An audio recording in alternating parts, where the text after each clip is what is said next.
नमस्कार दर्शक बंधु, आज आम जानिबा महापुरुष अच्युतानंद दासंकर जन्म वृत्तांत।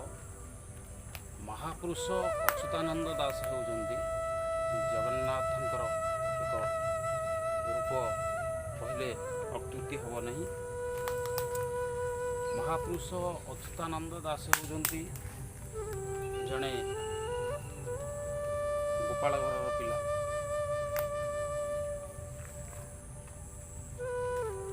तांको वंशानुक्रम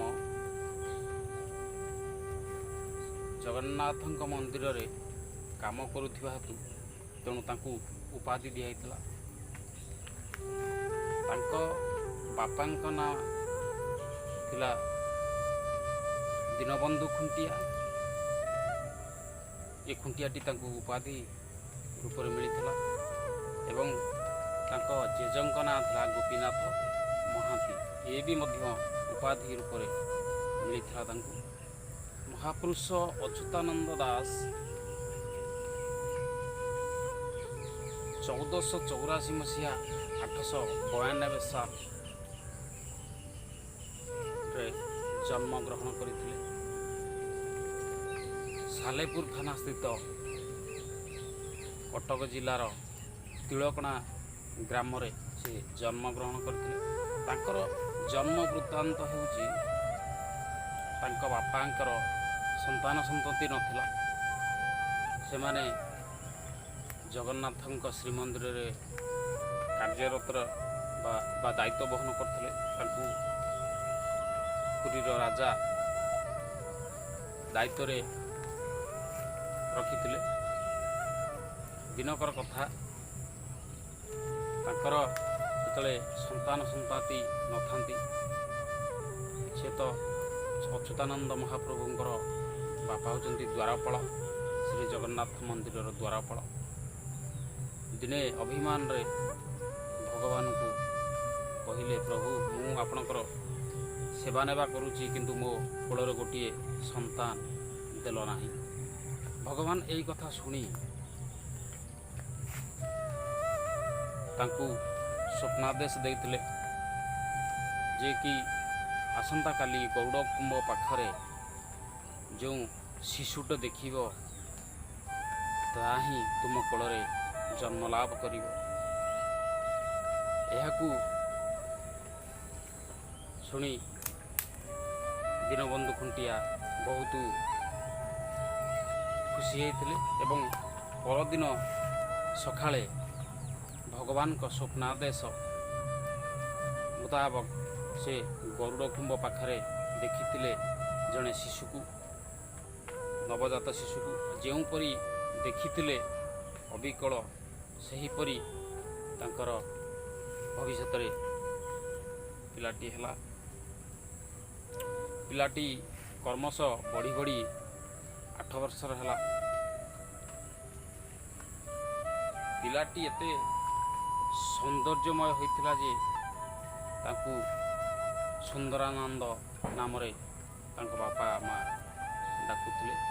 दिनकर कथा पिलाटी तले बढ़ी बढ़ी जाउची तार शिक्षा ग्रहण करिबा नितांत आवश्यक। तेणु बापा माँ चिंता करी चाटशाली रे छाड़ी महापुरुष अच्युतानंद बा सुंदरानंद को। जो दिन प्रथम से चाटशाली जाइथिले चाटशाली गुरुजी देखी तांकु बहुत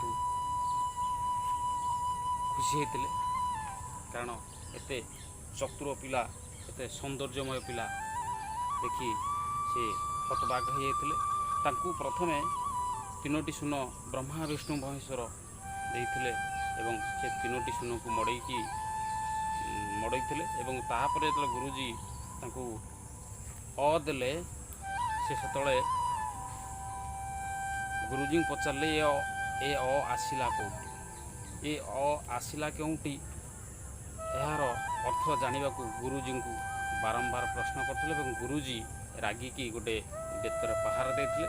जो दिन कि तापर दिन आउ से सुंदरानंद बा महाप्रभु अच्युतानंद दास ଆଉ ଚାଟଶାଳୀ ଯାଇନଥିଲେ, ସେଉଠୁ ପାଠପଢ଼ା ଛାଡ଼ି ଦେଇଥିଲେ।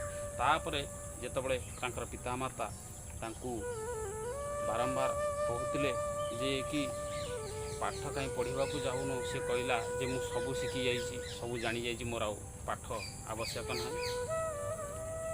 ଏହି ମୁହୂର୍ତ୍ତରେ ନବଦ୍ୱୀପର ନିରଞ୍ଜନ ଗୋସ୍ୱାମୀ ଆସିଥିଲେ ଆମର ନବଦ୍ୱୀପରୁ ଶ୍ରୀକ୍ଷେତ୍ର। ଭଗବାନ ଶ୍ରୀ ଜଗନ୍ନାଥଙ୍କୁ ଦର୍ଶନ କଲା ପରେ ଗାଁ ଗାଁ ବୁଲି ଶ୍ରୀକୃଷ୍ଣଙ୍କ ନାମ ପ୍ରଚାର କରୁଥିଲେ। ସେହି ସମୟରେ ଇଏ ଆମର ଯିଏକି ମହାପୁରୁଷ ଅଚ୍ୟୁତାନନ୍ଦ ଦାସ, ତାଙ୍କୁ ସେତେବେଳେ ବୟସ 8 ବର୍ଷ।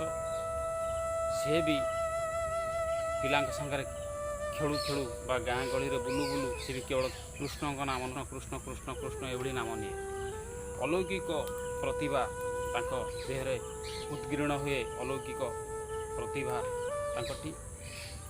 ଦିନେ ଏଇଭଳି ଅଚ୍ୟୁତାନନ୍ଦ ଦାସ ମହାପୁରୁଷ ଗାଁରେ ଖେଳୁଥିବା ସମୟରେ ସେଇ ବାଟ ଦେଇ ନିରଞ୍ଜନ ଗୋସ୍ୱାମୀ ସେଇ ବାଟ ଦେଇ ଯାଉଥିଲେ ଏବଂ ସେ 8 ବର୍ଷର ପିଲାକୁ ଦେଖି ନିରଞ୍ଜନ ଗୋସ୍ୱାମୀ ବହୁତ ଖୁସି ହେଇଥିଲେ, କାରଣ ଏତେ କମ୍ ବୟସରେ କୃଷ୍ଣଙ୍କ ନାମ ଖେଳୁ ଖେଳୁ ନେଉଥିବା ହେତୁ ସେମାନେ ମହାପୁରୁଷଙ୍କର ଏଭଳି ପ୍ରତିଭା ଦେଖି ନିରଞ୍ଜନ ଗୋସ୍ୱାମୀ ବହୁତ ଖୁସି ହେଇଥିଲେ ଏବଂ ଗୋଟେ ମାଳ ତାଙ୍କ ବେକରେ ପିନ୍ଧାଇ ଦେଇଥିଲେ।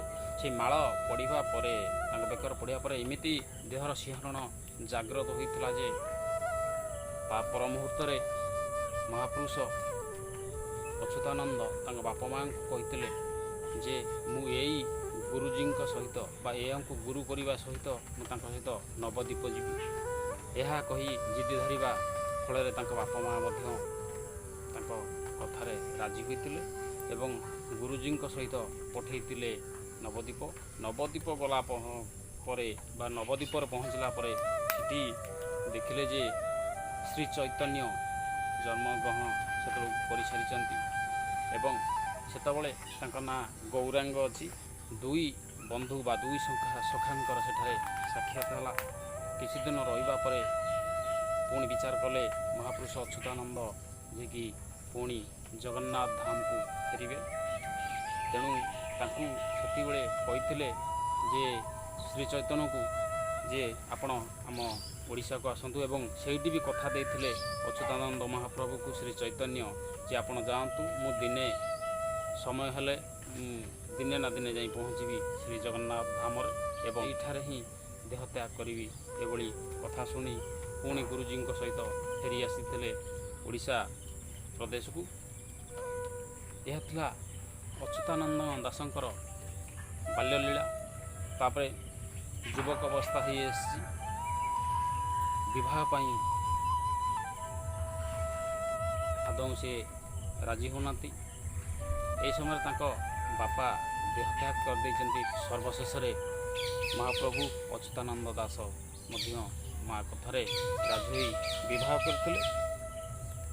ବିମଳା ନାମକ ଜଣେ ଝିଅକୁ ମହାପୁରୁଷ ଅଚ୍ୟୁତାନନ୍ଦ ଦାସ ବିବାହ କରିଥିଲେ ଏବଂ ଅଚ୍ୟୁତାନନ୍ଦ ଦାସଙ୍କର 2ଟି ସନ୍ତାନ ମଧ୍ୟ ହୋଇଥିଲା। ପୁତ୍ର ସନ୍ତାନ ଜଣଙ୍କର ନାମ ବ୍ରଜ ଥିଲା, ଜଣଙ୍କର ନାଁ ଗଦାଧର। ଏହା ହିଁ ଥିଲା ମହାପୁରୁଷ ଅଚ୍ୟୁତାନନ୍ଦ ଦାସଙ୍କର ଜନ୍ମ ବୃତ୍ତାନ୍ତ। ଏହାପରେ ଆମେ ଅଚ୍ୟୁତାନନ୍ଦ ଦାସଙ୍କର ବିଷୟରେ ଅଲଗା କିଛି ବାର୍ତ୍ତା ଆମେ ଶୁଣିବା ଅଲଗା ଏପିସୋଡ଼ରେ। ଆଜି ପାଇଁ ବିଦାୟ ଦିଅନ୍ତୁ। ଜୟ ଜଗନ୍ନାଥ।